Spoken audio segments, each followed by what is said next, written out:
Welcome to When a Killer Calls, a true crime podcast. I'm your host, Courtney, aka Crime with Kourt. The story I have for you today is a mystery like no other, and I promise you it'll be the craziest thing you hear all day. An 18-year-old boy goes on a walk in the forest near his home, only to vanish into thin air. His disappearance would remain a mystery until 7 years later, when his mummified body would be found crammed inside the chimney of an abandoned cabin less than 1 mile from his home. But this discovery only unearths more questions. Was this just a tragic accident, or was this something far more sinister? This is the mysterious death of Joshua Maddux.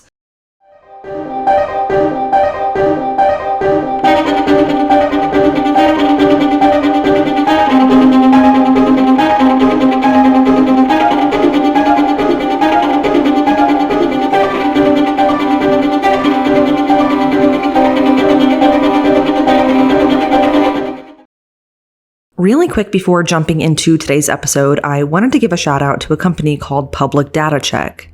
If you're anything like me, then you consume way too much true crime, and by doing that, it's not unusual to become super paranoid. With Public Data Check, you can look people up before you even meet them, which is great if you're about to go on a date with someone you've never met before, or even if someone is just giving you weird vibes. You can also use Public Data Check to look up random phone numbers and even look up specific properties. So if you're about to move into a new apartment or buy a new home, you can use Public Data Check to find out the creepy red flags before you're put in that uncomfortable situation, all while remaining anonymous. Don't spend the rest of your life paranoid if you don't have to. Check it out and let me know your thoughts. The story begins on May 8th, 2008. 18-year-old Joshua decided it was the perfect day to get out of the house and go on a walk. He lived with his father and 2 sisters in Woodland Park, Colorado, which is surrounded by the Pike National Forest. And because it's a small, tucked-away mountain town surrounded by lush, untouched wilderness, it's the perfect place to go hiking, which is what Joshua usually spent his time doing, outside of writing music and playing guitar, especially since the recent death of his older brother Zachary. Just 2 years prior, Zachary ended his own life, which devastated Joshua. Losing his brother took a big toll on him, so ever since he spent a lot of time hiking and just being outdoors, alone with his thoughts. So that day, when he told his sister that he was going on a walk, it wasn't anything out of the ordinary for him, so she didn't think twice about it. But Joshua never came home that night, and he was never seen alive again. When he didn't come home, Joshua's dad, Mike, wasn't initially too worried about it because Joshua was newly 18 and he spent a lot of time outdoors, so he thought that he was probably just out with friends. But when the 5th day came and went and Joshua had still not returned home, Mike officially reported his son missing to the police. A massive search was launched, but no trace of Joshua was found anywhere. It was like he vanished into thin air.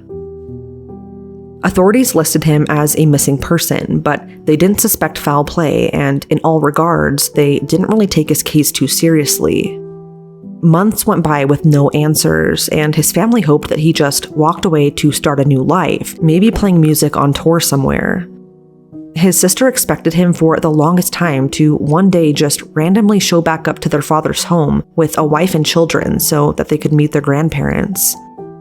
But unfortunately, that would never happen because 7 years later, on August 7th, 2015, Joshua's body would be found. It was early in the morning when a property developer named Chuck Murphy made a grim discovery. Chuck was demolishing his old wood cabin, which sat on a large plot of land on Meadowlark Lane in Woodland Park. The cabin was completely surrounded by tall pine trees and sat about 50 feet off the road, so it was really isolated. It had also sat untouched for nearly a decade and was abandoned. The inside was falling apart, and the majority of it was rotting, so Chuck decided to bring a team in and demolish it to make way for 32 new homes to sit in its place. That morning, when Chuck entered his cabin, he noticed a foul odor, but he didn't think much of it. But then it came time to demolish the chimney, and what the demolition team discovered was something straight out of a nightmare. There in the chimney was a mummified body. So Chuck called the police, who, with the help of dental records, confirmed that the body belonged to 18-year-old Joshua Maddux, who disappeared 7 years prior. The devastating part is that the cabin sat only 2 blocks away from where Joshua lived before he went missing. It was just so isolated that it was never thought to be searched, and there were no nearby neighbors. And Chuck rarely visited the cabin, so all of this together confirms the fact that no one would have heard Joshua screaming for help. But the position of his body and the circumstances around it only posed more questions. Joshua's body in the chimney was crammed in the fetal position with his legs above his head, and they had been disjointed from his torso. He was nude from the waist down, only wearing a thin shirt. During the investigation, authorities found the rest of his clothing neatly folded inside the cabin by the fireplace. According to the autopsy and toxicology report, no drugs or alcohol were found in Joshua's system, and he had no outward signs of trauma. According to the Teller County coroner Al Bourne, he didn't have any broken bones, he didn't have any stab wounds or gunshot wounds, and there was just no sign of trauma on his body. Al stated that this wasn't an instant death. He didn't starve to death, so this raised the question of how exactly Joshua died. The only 2 possibilities that Al could come up with was either dehydration or hypothermia. And on September 28, 2015, authorities officially ruled Joshua's death as accidental. They believed that he climbed into the chimney voluntarily and accidentally got stuck, resulting in his death. But according to Al, Joshua most likely died from hypothermia, as the temperatures around the time he disappeared dropped into the mid-30s. But with this ruling, many people questioned if Joshua's death was truly accidental. But with many discrepancies in the autopsy and details that just really didn't seem to add up, it caused many, including the cabin's owner Chuck, to want Joshua's death to be further investigated. The position that Joshua's body was in inside the chimney indicated that he went in head first, which is incredibly unusual if you're trying to climb down a chimney. And the coroner noted that it likely would have taken the force of 2 people to get Joshua in the position that he was found in. Furthermore, his clothing was found inside the cabin, folded neatly by the fireplace, meaning he already had access to the inside. So why did he undress, climb back on the roof, and then try to go headfirst down the chimney, all while being fully exposed? It just doesn't make sense. Adding to this, Chuck stated that when the chimney was built decades ago, he secured a thick wire mesh on the top of the chimney that was held together with steel hooks. This helped to prevent debris and wildlife from entering the cabin or clogging up the chimney. At the time Joshua was found, this wire mesh, which was incredibly heavy and rusted, was missing. And although it could have been collected by the demolition team without anyone realizing, the top of the chimney was still rusted and pointy. So it doesn't make sense why Joshua would try and go down voluntarily with his private area exposed. It would be incredibly painful. Chuck also noted that a large wooden breakfast bar had been torn from a wall in the kitchen and was pushed up against the chimney, blocking it from the inside.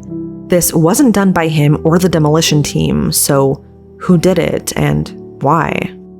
And if Joshua already had access to the inside of the cabin, he would have seen that and known that he wouldn't be able to get in from going down the chimney. 3 days after the coroner's initial findings and with pressure from the public, he reopened Joshua's case for a second look. But this provided nothing new to the case, except this time the investigation listed Joshua's death as accidental, murder, or undetermined causes. But still, for many, with all of the evidence provided, one big question remained. Was Joshua forced into the chimney, or did he climb in on his own? Over the years, police received a large amount of tips in relation to Joshua's case, including the name of a potential suspect that outwardly bragged about killing Joshua. That person is Andrew Richard Newman, and the anonymous tip stated that Andrew was the last person to be seen with Joshua before he disappeared. Andrew, at the time the tip was received, was already serving time in a Texas jail, but he had and still has an extensive violent criminal history. Andrew reportedly bragged about, quote, putting Joshua into a hole. Then a Reddit post surfaced, and the user claimed to have known both Andrew and Joshua. The user said that Andrew and Joshua started hanging out together, and then one day, Joshua just magically disappeared.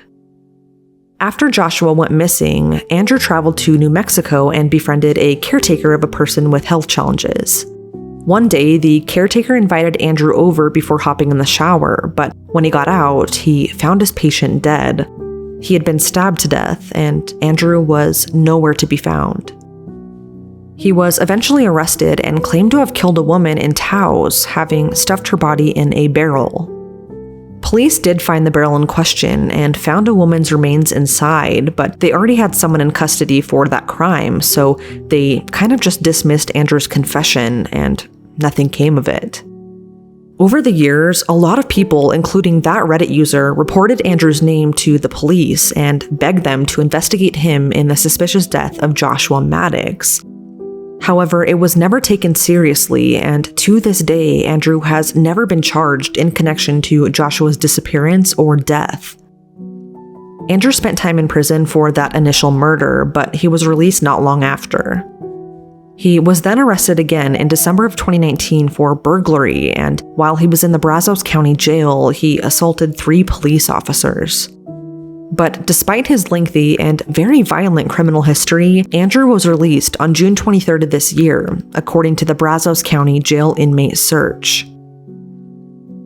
A multitude of questions remain in this case. Why was Joshua at the cabin that day? Was he alone? Why was he nude from the waist down? And how did the rest of his clothes end up inside the cabin? Was he forced into the chimney? Who blocked the fireplace from the inside with that wooden breakfast bar? And why was Andrew, a known killer, never questioned, even though he was the last person to be seen with Joshua before he disappeared? I don't know if we will ever have the answers to those questions, but one thing remains clear to Chuck. Whatever happened to Joshua that day was no accident. Whenever someone asks me what true crime case keeps me up at night, I always find myself thinking of this one. Whatever happened to Joshua inside that cabin that summer day is extremely tragic and haunting, and I just can't imagine what his final moments may have been like. What do you guys think happened? I'm really curious to know. But that is all for today. I'll see you guys next time, but until then, stay safe.